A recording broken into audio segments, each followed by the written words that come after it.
Well, hello everyone. This is Jennifer Moran, and I am here with you for another amazing edition of Killin' It Collective. I've got an amazing guest backstage that I cannot wait to introduce you to. So hang on, and we'll be back in just a sec.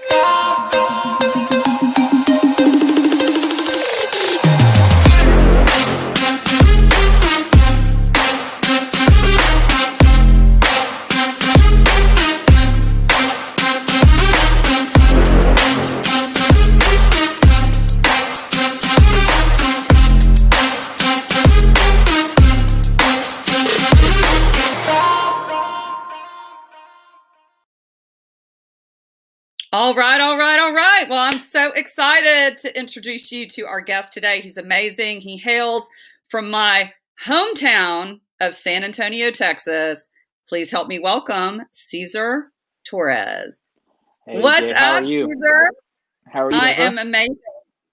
I'm doing great. So you had to sit in your Awesome. car. We were originally trying to do this, everyone, from his home, but as luck would have it, not Technology trying to didn't be want to negative. work with me. No, seriously. No, and it is 2020, correct? Everything, yeah, anything that could happen happened this year. Yeah, you never know what's going to happen in 2020. It's that wild, wacky year. There's been a lot of silver linings too, and I'm sure there have been for you as well, right, Caesar? Have you found Yeah, some silver linings in 2020? this year's been the greatest year of my life so far. Um, I've, Yeah, I'm, I've been, I've been having a wonderful time. I know that it's probably hard for some people to hear that, and then there's some people that that probably are watching us that are going to be shaking their head, yes, saying, heck yeah, this is a great year for me too. So I think it's all from somebody's perception and from where they are in their life. This year's been fantastic for me. that's awesome. That's awesome. Hey, Chad Pittinger, we've got Chad jumping on. We've got a few Chad, other good to people. see you. Wow, quite a few people jumping on here. And as always, guys, remember if you don't have StreamYard on your phone and you're watching this on Facebook, you need to do StreamYard.com//, some kind of slash Facebook, so we can see your comments. So you're not just Facebook user. Okay. You don't want to be a Facebook user. That just doesn't even sound right. Hey, Angie, it's so good to see you today. We're glad you're Hey, jumping Angie. on today. What's going on? Okay. So Caesar and I are actually involved in the same health and wellness movement and have been for, gosh, a long time. Caesar, when did you get involved first with ID Life? It was a while. 2014. I think that's 2014. it. Yeah, yeah. I think November, December when it first Yeah, started from the out. very, very beginning. Now, Yeah, what amazed me about you right from the get go is that you're an incredible entrepreneur. I mean, and especially being as young as you are, you've done a lot in your lifetime, and you've really had some huge success. And so, as always, what we do here, right, Lorraine, who always joins us from Seattle. It's so good to see you, girl. What we always do here on Killing It Collective is want to take it all the way back. We kind of want to hear how it all started for you. And there's a lot that I don't know about you. So I'm excited about this interview today because I know that you live in San Antonio, but is that where you were born and raised? yeah. I was born and raised here in San Antonio, Texas. Currently, I am living between San Antonio and then I have a home in Cape Girardeau, Missouri. As of the last few years, I've been living out between two states.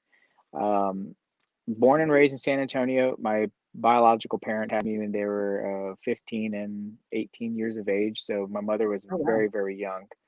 And I am the oldest. My mother herself I was one of five in her herd of kids, I guess. And then my father, he had three. So of eight total, I'm the oldest of eight between both of my biological parents. Growing up, Whoa, whoa, whoa. Back up, back up. Eight? You're the oldest of eight? yes, Oh, my goodness. That's a lot of kids. a lot of kids for sure. Yeah, no wonder you're always killing it. You had to kill it in that environment to probably even eat. Yeah, it was a lot of fun, and you learn a lot. I think being the oldest child, the Yeah, responsibility hat was passed down on me, not from a perspective of me just saying I wanted to be responsible. It was just, hey, you are responsible because you are the oldest. So my mother, she was basically a baby having a baby, if that makes sense. And yeah, we were best friends throughout my whole life until she, or even now, even with her, she passed away about almost 6 years ago. yeah. And I think that the relationship with my mother is what I'm most proud of. That's really what created the man that I am and the opportunities that I was able to attract and even seize because I learned from watching her growing up. She didn't make any excuses. She was a no nonsense woman. All 4'11" of her was, just so mighty and powerful that she believed so much in her heart that you have to go out and you have to make things happen. You can't just sit on the sidelines. And I think that was one of the things that I learned growing up from her. Is just making sure that you make things happen. Mhm. And funny thing, real quick, now that I'm thinking about it, a story that I've shared with a few people was the most impactful moment of my life actually happened when I was really young. We were growing up in very humble beginnings, did not have a whole lot. There was a point in time where my mother was working about three different jobs. We were on food stamps, Medicare, Medicaid. I was in the free lunch line, and we did not have a whole lot. We would struggle, and I would see my mom struggling. But for some reason, while I was in school, there was kids making, their AB honor roll or whatever it was, and they would get paid for their grades. Their parents would give them some sort of an allowance or some sort of reward for good grades. Here I was Oh, whoa, whoa, making whoa. I know you enough to know, Caesar, when you heard money, you were probably all in. I was You're like, all in. I I want to was get a paid hundred percent. for some grades. I was 100%. And but you got to understand, we didn't have a lot, and I knew that. So I had friends in school that were getting like a dollar for, I think it was like a dollar for a B and $2 or $3 for an A, something like that. So in my mind, again, I didn't know what it was then. I know what it is now. I was like negotiating. I was like, if I go to my mama and I said, hey, maybe I could get 50 cents for a B and a dollar for an A. In my mind, I was like, I was already kind of gearing it towards my customer, right? Because she was my Yeah. customer. I was like gonna You were sell her why basically she. the art of the deal before it was the Yeah, art of the deal. yeah. So Yeah. I went and I wanted to go and talk to her about it, and I went and I told her I was so nervous, like beyond nervous, and I told her, I said, "Mama, I want to talk to you. Such and such friend is making, $3 for this and $2 for that, and I was just thinking, I'm making good grades. Maybe I could get, and I gave her my pitch, right? Like, and there was just a stone cold silence. Like she Mhm. just was staring at me, and I'll never forget. And again, this was the most impactful moment of my life.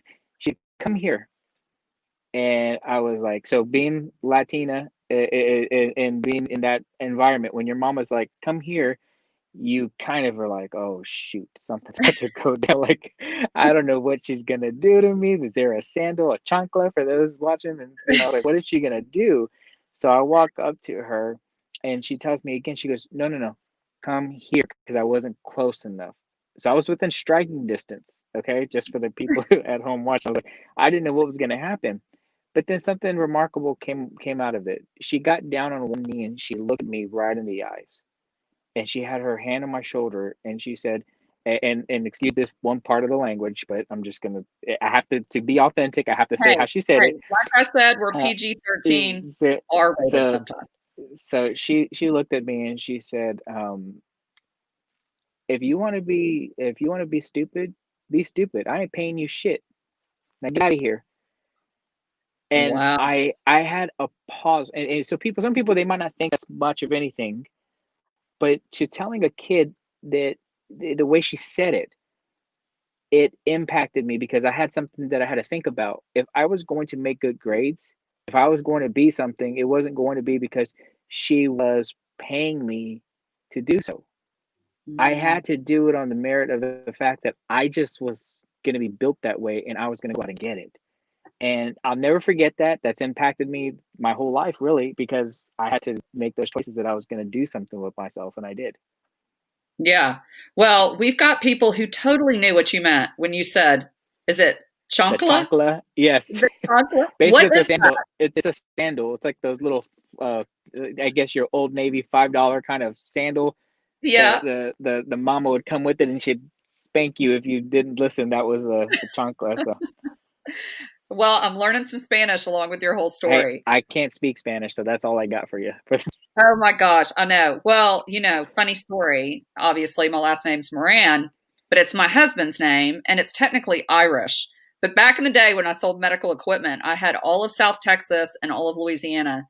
And I would go down to South Texas and I had my name badge on, and people would come up to me and they'd be like, "Oh, Moran." Right. Yep. And I'm like, no habla español. Like, I don't speak Spanish at all unless I'm asking Yeah. for a margarita or where the bathrooms are. But There you go. otherwise, I don't know how to speak Spanish. There you go. But so I feel you. So basically, in that moment, did you really feel like, because I know how much respect, true respect and love you had for your mom. Like you said, she was so young when she had you, 15 years old, that she was more like your best friend. So did you feel in that moment almost like, okay, now like you kind of learned the difference between what was expected and did that really drive you to be more successful, you think, from that moment? It did. Number one, my mother's approval and satisfaction for her son. I say this, and I don't know if that's every boy, every young boy, every man as they Mhm. got older, but it was so important to me. Like Yeah. my mother went through a lot growing up, and she didn't have really good relationships with men, and I wanted to be the best man she ever knew.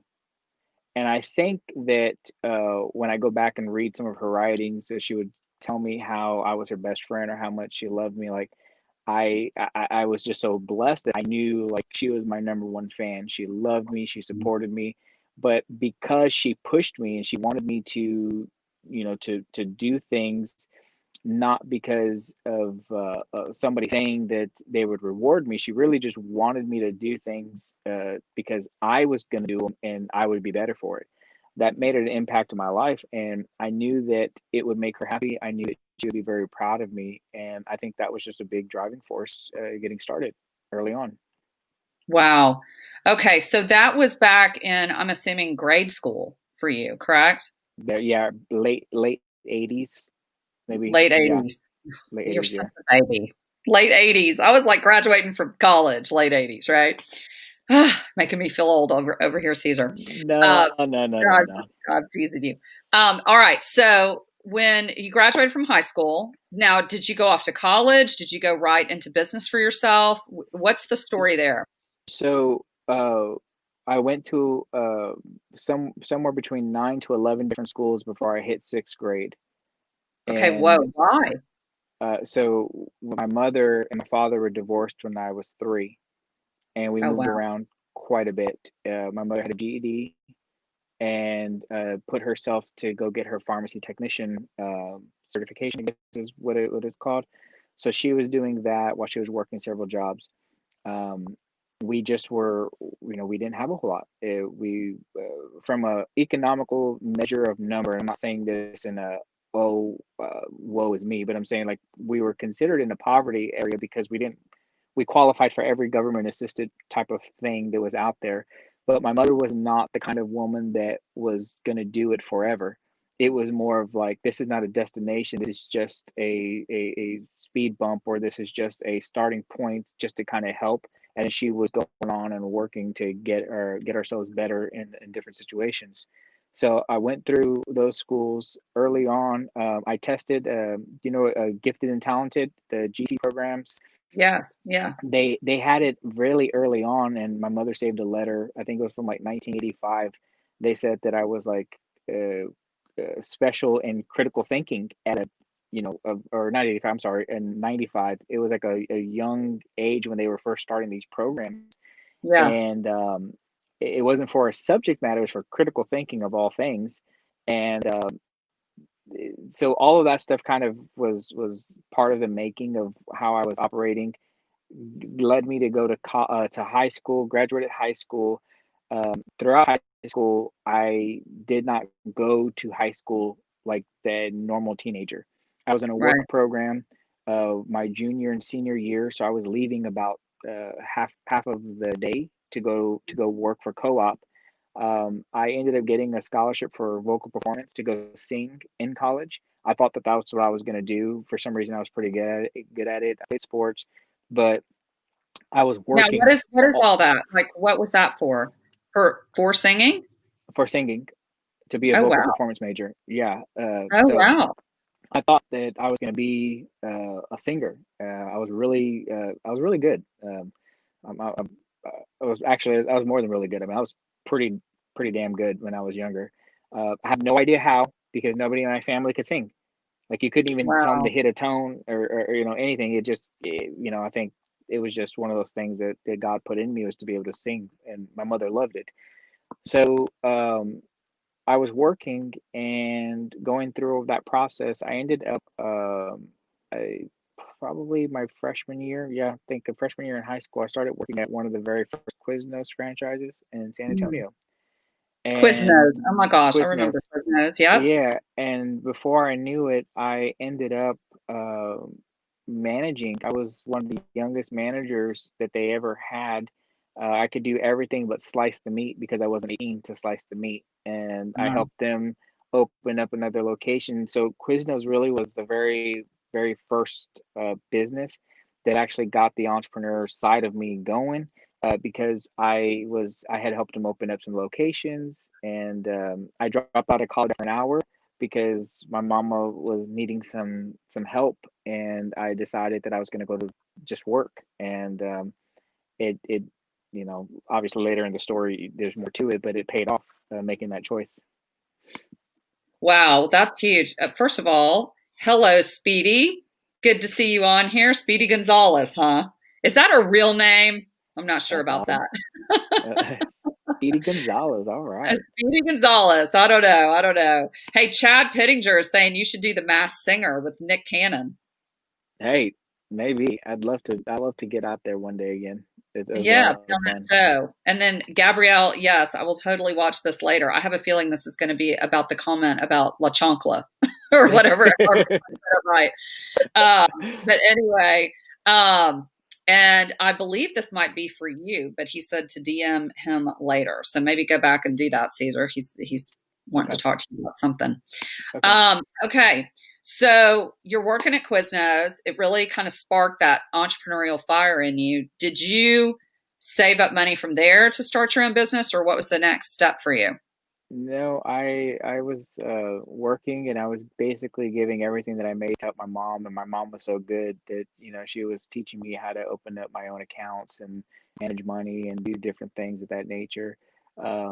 It was from there I was just introduced to other people that were opening up other businesses, and that's really where everything started falling into place with me. Was I was meeting people that had that. Again, I didn't know what I was doing at that time. I know now, but they had money and they had an idea, but they didn't have the vision of how to get there. And for some Yeah. reason, at a very young age, I was able to understand that and then be able to put those pieces together to say, hey, well, here's where you are, but you want to get over here. Let me show you how to get here. But I didn't know that I knew it, if that makes sense. Like I was just doing it. I was just in a flow of just taking action and making things happen. And I think it attracted a lot of people that I was willing to just do. Like there was no hesitation. I've never been that guy that's like, well, let me tiptoe around something. It was more of like, that looks like it's gonna work. Okay, let's do it. And I just would go with Dove it. right in. And yeah, and I think Now, that it and that's interesting if I can stop you real quick, because I know for a lot of people who are very successful at whatever it is they do. In fact, I remember literally sitting on a billionaire's yacht one time, talking to other multimillionaires who were on this yacht. And it's kind of funny when you sit and you talk to those guys, or even other times when I've had conversations with, I've met a couple of billionaires in person, as I'm sure you have. And when you ask them about their path to success, it's kind of like, you know, Well, I was like a sharecropper's son, and then I drove a bus, and then one day I just had this company, and then I sold it for 33 million, and or whatever. It's Yep. like Yeah. they skip all the pieces because it comes so naturally to them. And so that's interesting that it was such a flow for you, but you were cognizant enough to be able to go back and break it down into pieces and teach other people who it didn't come natural to. That's I, really what I see is very interesting, because a lot of people can't do that, who are just kind of quote unquote naturally or just innately successful. I think that when I go back in like in time to chronologically look at things, I think that it all comes down from understanding people and seeing where they are and their pain points and where they are in their stories. Again, I wasn't savvy enough as a 19 to 23-year-old to know it, but I was doing things to later on in life be able to go back and say, wow, like I actually was paying attention to those things. But the number one piece was paying attention to people and their pain points. If people were telling me that they couldn't do something or they wanted to do something, I was curious enough and bold enough to, wonder or to ask why, and then to see if there's a way to help them.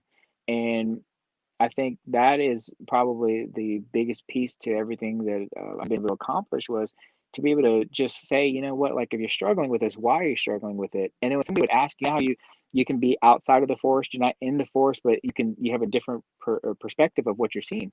Somebody would tell Mm-hmm. me, well, I don't know, I don't think that I could do this because I'm not blah blah blah blah.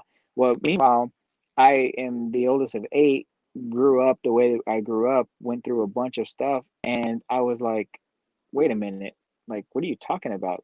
Like, you have all the opportunity. Like, I saw things completely differently because I wasn't cut from that same cloth. I was, by all measures, I probably was supposed to not be successful. I was supposed to be failing. I was supposed to be, uh, maybe not doing a whole lot because I had, if there was a such and such excuse meter, I had all those excuses. So I Mm-hmm. could have gone down that path, but I didn't. And I think paying attention to people's pain points was huge for me. And that's what allowed me to start cutting deals, building relationships, getting into business, helping people be successful. And it was a big part of it. That's huge. Well, and Chad, I think sums it up really well, that perspective really drives performance. And Yep. that's what you had. You had that perspective enough to break it down into pain points. Right, Rosie? So glad you're joining us from Illinois. We've got Illinois in the house. That's always good. And you got Lorraine over here, Caesar, saying that you need to sing with her because she got a scholarship too. So, gosh, we've got some talented people involved in our health and wellness movement, right? That's right. That's You right. guys need to team up. You could maybe win The Voice or something. If they ever do a Hey. duet version. I don't know. I don't watch a lot of TV, but yeah, that would be huge. So you were able to kind of break down people's pain points, help them with success. But ultimately, how did that translate into your own success? Like, what was your first big successful venture? Oh, so I started doing my own independent business coaching when I was about 24. I read the book, The 4 Hour Work Week, Timothy Ferriss. Have you read that Oh, book? Or yeah. So on the yeah. back of the book, I think it said something along the lines like, "Don't read this if you don't want to quit your job." I think that was like, unless I'm making that up, but like I thought it said something along those lines. I read that book. I couldn't put it down, and it really got me thinking. Like, there are people making. Yeah, there you go. Yeah, it got me thinking that there's people making and creating money, but not really having to work like the hamster wheel, like having to work 8 hours, 10 hours, all those hours. And I was so fascinated. I was like, what if I could make like in 1 hour what I would make in 8 hours? Wouldn't that be awesome? And like, I know at the time, I mean, being a 20 something year old guy, I think, it probably was nutty to think, but I started doing that. And that's really where I went out, created my own brochures and flyers, and was like, hey, I helped this business and this business as basically as an employee, very young in my career, but with management skills and helping helping people to where they could sell their businesses. The franchises that I was getting involved in, they saw something in me, and I was helping them grow. Like they were growing tremendous numbers. And for me, it was like, I need to do something that I can control and also make more money, because I was really wanting to help my mom, more at the time. So I created a brochure with a little bio, put a little picture, all Word documents. Looks so crappy, like, I mean, now looking at it, So and 90s, right? the So early 2000s, right? 2000, yeah, but Yeah. here's the perspective. I looked up in one geographic area how many businesses there were, and Yeah. I knew for a fact that I could totally suck at knocking on 500 doors, but if I got five of them to buy, I could make $20,000 in a month, and that's what my goal was. I wanted to sell for five people a $4,000 a month package, and I was willing to go knock on 500 doors if I needed to. And Wow. it didn't Now, take all those doors. yeah, and you were dropping so much knowledge in, like you were saying earlier, it just kind of flows for you. But I want to back up a little bit about a couple of things you said. First of all, it seemed like one of the first steps that you took was you reduced it to the ridiculous. Well, actually, the first step you took was you set a goal of how much money you wanted to make, and then you reduced it to the ridiculous, right? Right. Which I've seen that several times in my journey, in my own journey. And as soon as you said it, I had to go grab it off my board, because years ago I met with literally the number one earner in another health and wellness company, that's in network marketing, that's been around a very long time. If I named it, you'd know what it was. But their top earner didn't even get into network marketing until he was 62 years old. And at the time that I ended up spending the day with him, he was 89. uh, like you, well, not really like you, he had 10 kids, I believe 10 kids, and I don't know how many grandkids, big family. And, but he set a goal. He reduced it to the ridiculous. He knew the kind of money he wanted to make to provide for his family. He'd been a butcher his whole life, retired, and then went into network marketing at 62. But he literally handed me this card when I went to visit him. And I don't know if you guys can see that, but it's an income breakdown by year, month, week, day, hour, minute, second. He basically said that his goal to make per year was $2 million a year. He says if you want to make $2 million a year, you got to make $168,833.33 a month. And then he took it all the way down to per second, which was you got to make 6 cents a second, 24 hours a day, 7 days a week, which you can't work 24 hours a day, 7 days a week. So to rip a page out of Tim Ferriss's book, no pun intended, it's you have to figure out a way to make money in your sleep, right? To get that 4 hour work week and get money and people working for you when you're not working, when you're not on the clock. Right. So two important pieces now that you're saying this. Number one, I was given false information as a child that if you could get to $50,000 a year, like $4,000 a month, like life is going to be so miraculous. This Yeah. was like that first lie that I was basically trying to, and it wasn't on purpose. It was just what old systems had from other people, that they're like, oh my gosh, if you could just go to school and go to college and make $50,000 a year, wow, you could totally just live a great life. Like that was kind of the stuff that was out there. And then if you made a Well, and hundred Caesar thousand too. dollars, Yeah, and I call that a lid. You kind of get a lid put on your life by people that are around you. So that was your environment, right? Because right, your mom right, didn't and make a lot of money. right. So then they said if you could make $100,000 a year, like you're rich, which I found out later, another lie, another lid. I'm just saying, like it really was. So those are two pieces. But here's the thing: when I looked at it, I didn't want to take 12. I didn't want to take 12 months to make $50,000. I was like, I'd rather make it in 2 months. I'd rather make it in 1 month. Like I was Yeah. so intrigued by that process or that thought that I was willing to go and take a look and see like what could you do. Well, that's where when I started working on doing the coaching things on my own and you know building a program, that's what I did. And when I went out there and I actually accomplished it, that's where everything really started to just magnify and get bigger because um, I hit that goal, and it was important, and for me it was just something that I really wanted to see if I could do it. And when I did, it was like, okay, well, now you got to take it another level, and you got to go another route, and you just start challenging yourself, and you start seeing what you want to do, and how do you want to maintain relationships, and just really, just be a good person, like really do the right thing by taking care of good people. Yeah. Like Lori, who says it's great to see you. Lori says hello. So, hi, Lori. It's good to see you. And we've got somebody, weighing in right here. He says, "That's me right now. I help a 20-year-old take $50 and flip it into 650 in 2 days. He's doing Bitcoin and Forex. But everybody has their different path to help people grow money, not just Right. Bitcoin, although Bitcoin's doing pretty well right now. Yeah, It's on I its saw way back that. up. Yeah. Yeah.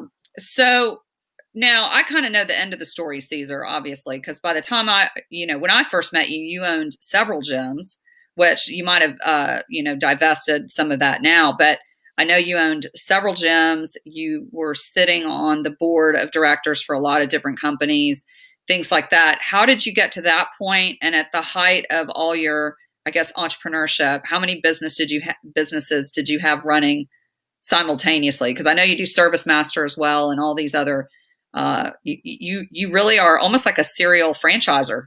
You do a lot of franchises and a lot of different businesses. So how has that journey been, and how did that start? Because a lot of that takes a lot of capital up front. Well, I think a number of things happen. Number one, finding the right type of relationships. I didn't have an inheritance. I didn't win the lottery. I wasn't just rich. Being able to work with people that were willing to possibly work with me and do business with me, and being willing to participate and help me get there. There are several opportunities where I think people saw that there was an opportunity for them to make money, but leverage my talent, and those relationships were formed.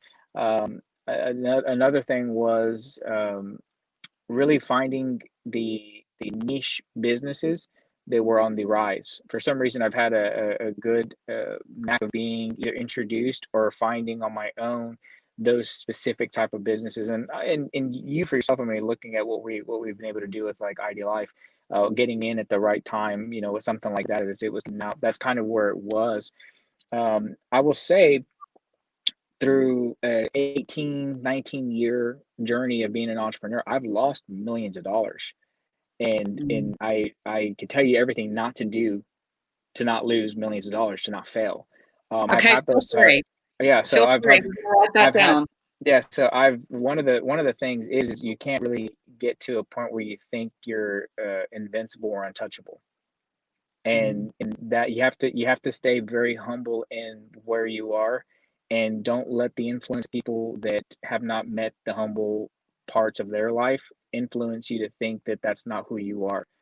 There's a point in time where I was heavily influenced to, I believe my own press more than I should have.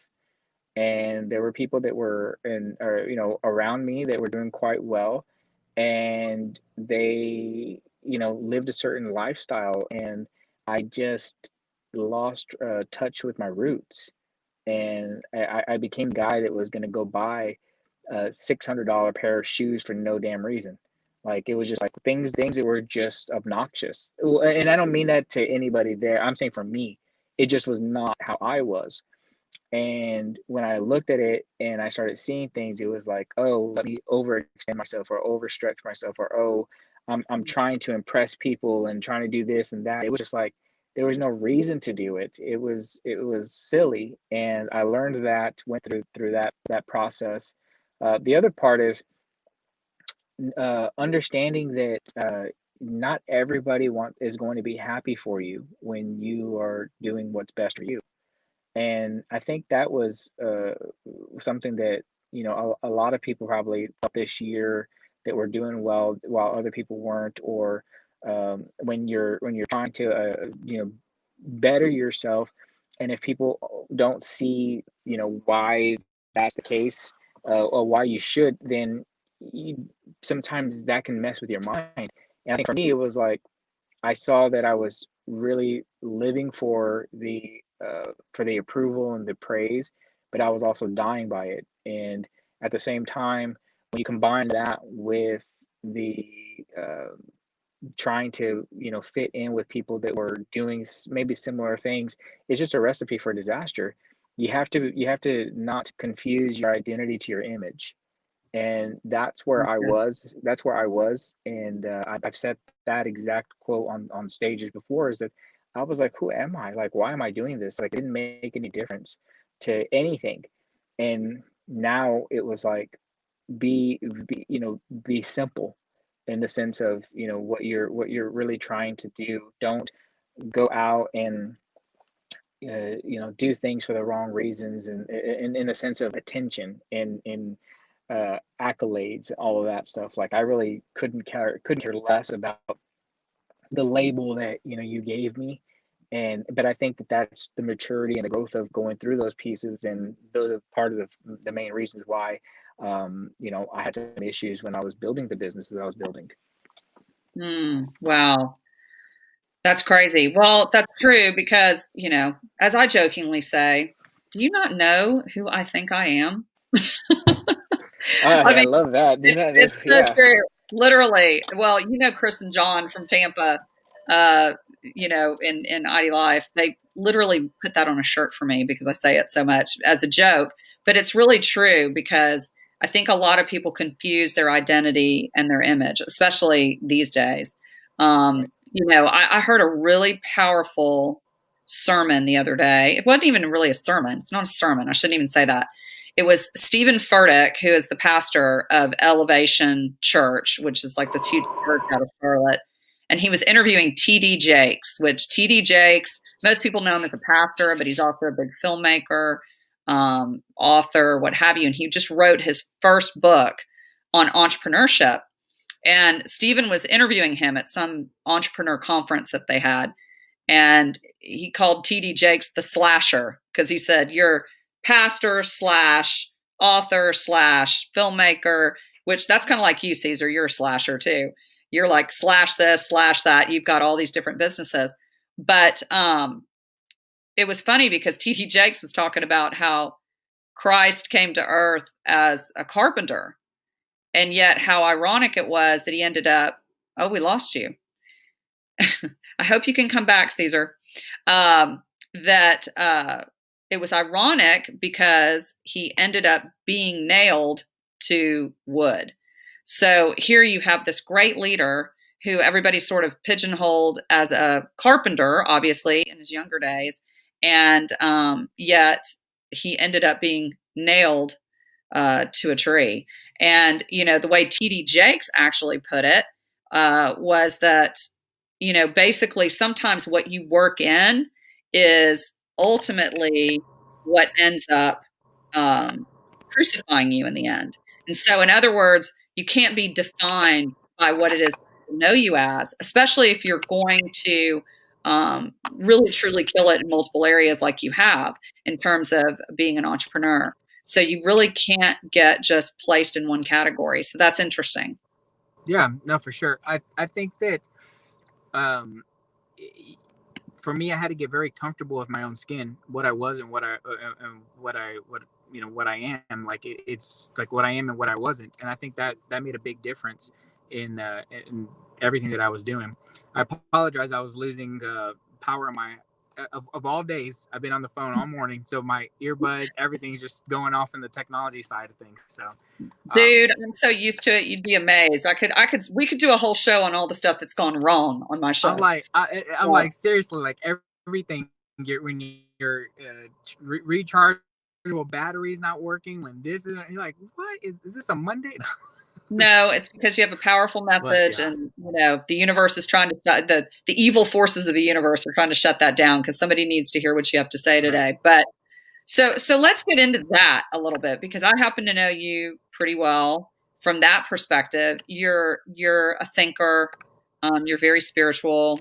Um, you really were impacted when your mom passed away. I know that was a big deal, and that's kind of where you and I connected, because I'd lost my mom when I was 22.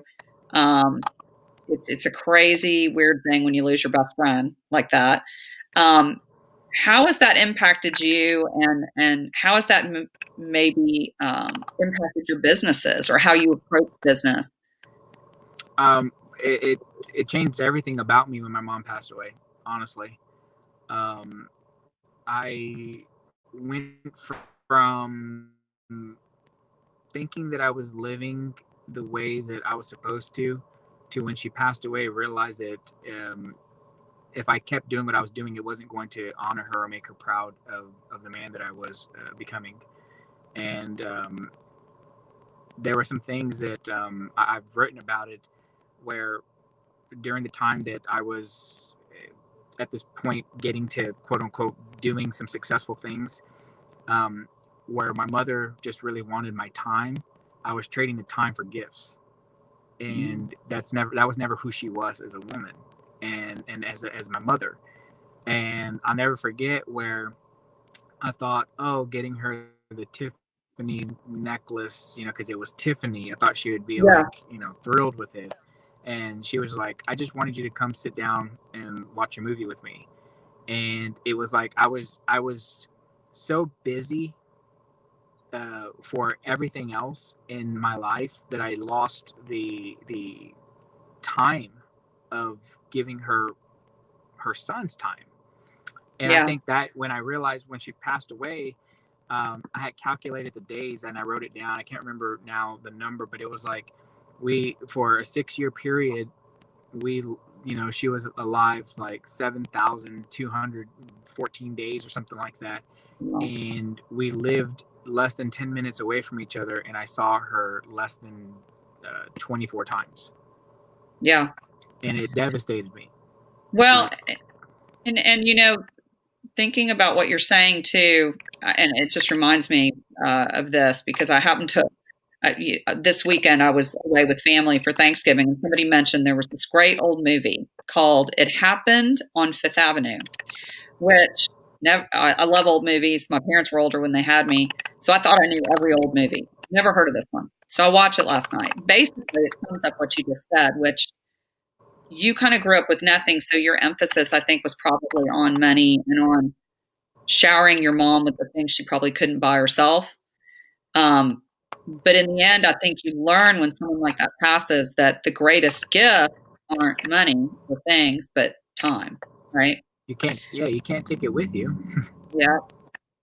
Yeah. So that's where the wealth That's what. lies. And that this old movie that I watched, that's basically the theme of it. And there's a line in there where this very wealthy man is watching basically this homeless guy walk off. And he says, there are definitely richer men than I in this world. And he's looking at this man who has just so much joy in life and really doesn't have one dime to rub against the other. So I do think that the impact of that, it sounds like, really made an impact on you, to really approach life differently. Did it did it in any way kind of lessen your drive for success at that moment? Because if you're kind of going for monetary success most of your life and then you kind of shift your focus to time, how does that, make an impact on you? That's a great question. And I'm actually really glad that you asked that. It didn't change or make me not want to be aggressive in business, because I've actually been even more aggressive. It gave me a different purpose of how I was going to be aggressive with the business.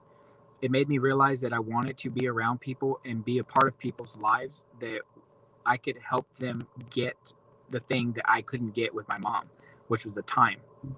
And it was all about the time. I didn't know that at the time. I was like, okay, she wants this or that, and I was just showering her with gifts whenever it was, and she didn't want that. She wanted her baby Yeah. boy to be home when it was important for a meal, and just to stay high. And so for me, it was like, learn from that. Number two, I'm on my second marriage. I failed in my first marriage, and it was understanding that everything that I was going to do was to be towards building a relationship that I could actually be around in the Yeah. marriage, and be able to have the dinners and do all the things that I needed to, like, just put the phone away or put the calls and the meetings and all of that stuff. And every time I get to a point where I'm going back, I just remember that I can't bring my mom back, and it makes a big difference on how I attack business and how I'm going after it. But solely, it's to leave a legacy for my children, my family, to make my mom proud, and then the people that have been in my corner are some really great people that I've been able to be in relationship with, that I want them to do well and be proud. And for me, it's just about making sure that, like, you just do good for people, like people first, and take care of people, and just love on people and help people. And it was like, that's really, like, I think what, the what is it, the book or the colors, like I fall in business as a red yellow, but at home I'm a yellow red. It's the weirdest thing. Like, people know me when it's business, are like, oh my gosh, you're like extreme. But then the secondary, I'm like, oh, I want to hug you, I want to help you. So, but like at home, it's like yellow red. Like, I can totally just be like, oh, I want to, yeah. And it's like, but I think that part came out of me more when I lost my mom, which has been a good balance for business. That's a great point. So where we are now, because we've got about 15 minutes or so left here to chat, which, wow, thanks, Rosie. We've got some movie critics here. Great classic for It Happened on Fifth Avenue. You need to watch it, Cesar, I'm telling you. If you like old movies, it's great. Oh, hey, Brian. Thank you. You are awesome, Brian. Totally awesome. We appreciate you jumping on here. And if you guys are liking the content too, please share it out. Share with anybody that you know that needs to hear Cesar's story today, for sure. Again, you can connect with Cesar. We've got his cell phone number. He is literally no barriers. You can text him, call him, whatever you need to do. He will take your call. But I happen to know you've got kind of a new project. I know you were kind of in the fitness gym arena. Let's touch on that for a little bit, how you got into the fitness and owning gym. So I was working with a chiropractor years ago, and I was helping him build a practice. I ended up, before that, I had met some people that were getting in the orthopedic shoe store business, and those people wanted to go on and get into the fitness business, and they asked me if I would come and open up stores for them, and I did. And then when I was doing this, was all during what I call is like your learning of business, of franchising. That's when I went off and I started doing my own independent business coaching, because at this time I had been able to be involved with 4 different franchises, and I was learning the systems that these franchises were offering, and it allowed me, with my own critical thinking skill and the way that I was looking at things, to put stuff together to do coaching. When that was going on, the family that I had helped open up their stores, they wanted to move out of the city, and they gave me an opportunity to purchase the locations. And at that time, I didn't have millions of dollars in the bank. I was only 23 years of age or something like that. So one of my clients wanted to get involved with me, and we went out actually and just raised the money, put together a really good, stellar plan, and got a couple of guys that were looking to do something from a diversity of their portfolio. And that allowed me to really get started. And when I did that, that's when a lot of other things started falling into place, because I was able to leverage, the business and the success and the things that we were doing there, to start getting into other things, and including more business coaching, speaking engagements, and I mean, I've traveled and have spoken on tons of stages, professionally. And so these are the things that were really starting to propel, and it all happened around that same time. Wow. So where are you at now? I know you've got a new kind of pet project that you're pretty excited about. You definitely want to share that with everybody, because it's really, really, really cool.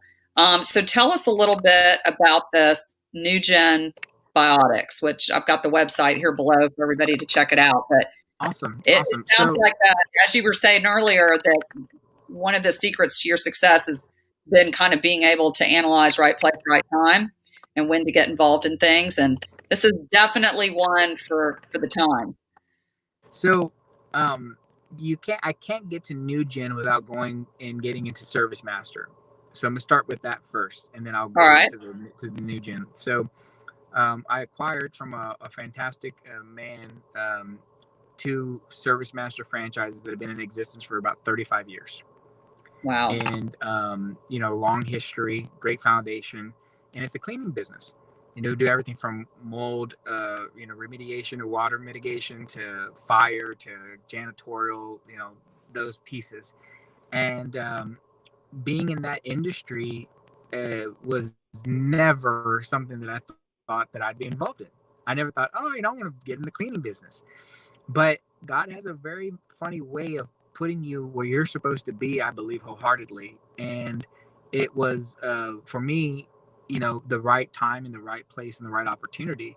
Because as I started going into, I'm very passionate about politics as well. I'm not going to get into that now, but I started seeing a lot of things that were going on, Yeah. and I started hearing about things that it was of my interest. I was just interested in knowing more about certain ways to keep things clean, in addition to really having a wonderful relationship with the owner of that business before I purchased it. We just had a great bond and friendship and mentorship and relationship. And when I was looking at all of that, everything started happening.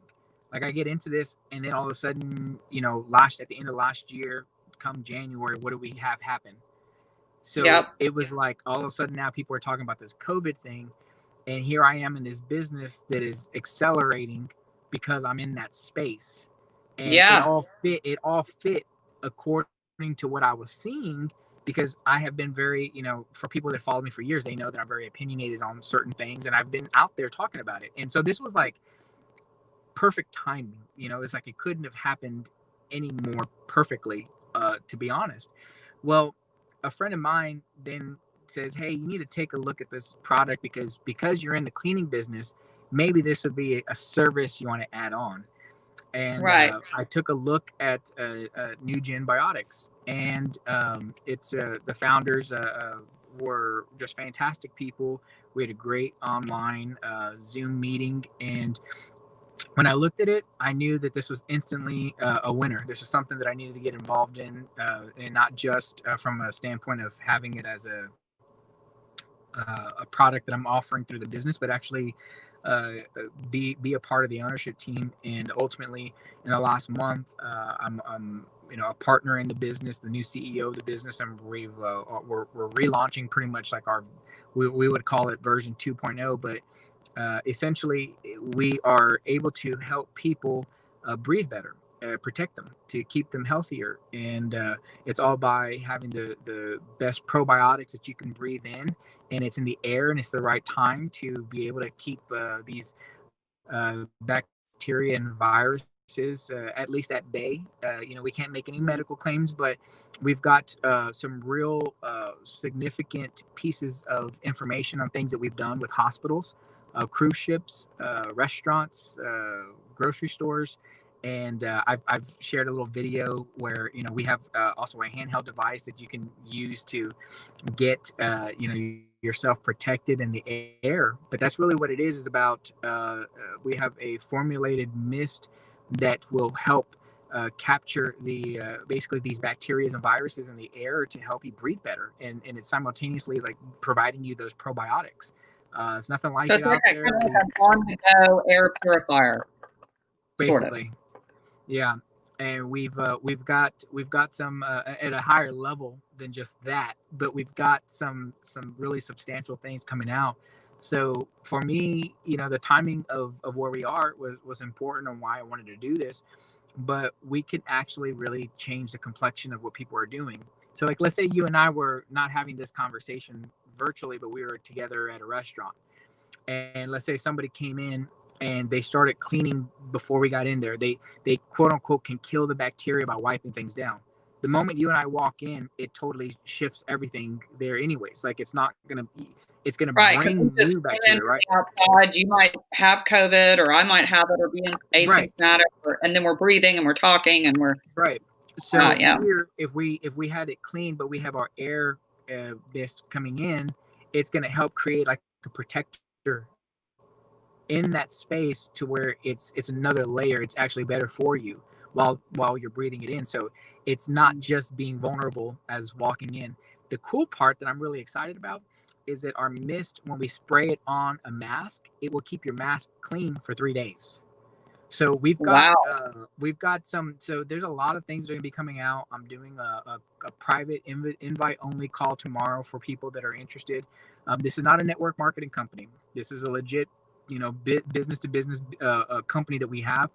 But we are going to be doing affiliate marketing opportunities for people that want to introduce us to basically like broker deals. Like you've got your restaurants, your schools, your church groups, or what have you. But I'm doing a private call tomorrow for those individuals that are interested in being a part of this movement, because it's going to be huge as we see where we are as a country. Wow, that's awesome. I'm dropping it in the comments to jump on a call with you. Do you have the call info, Cesar, on you? It's on my. I'll drop it in here. Okay. It's going to be on my closed private Facebook group for people to Okay. see, and then I can share that and add it to the group. Okay, perfect. Perfect. And that's going to take place tomorrow night? Tomorrow night at 8 p.m. Central Standard Time. Okay, so it's an informational call that takes place at 8 p.m. Central Standard Time tomorrow, which is December 1st. That's right. I'm shocked I even know what day it is. Awesome. Hopefully that went. All right, cool. Well, that's awesome. Well, I'm super excited about everything that's going on. You've really dropped some amazing uh, knowledge bombs here today. I'm super honored to have you on. Any closing words, anything that you could really say is your one big tip to help people kill it in whatever they do in life? To kill it in life, you have to, in my opinion, you have to be very comfortable with who you are. Yeah. And if you are doing anything that is not moving your soul to be, where you're your best, and that you're your best, you got to stop doing it. Don't shortchange yourself. Don't compromise your full potential and your greatness to help and make other people feel comfortable.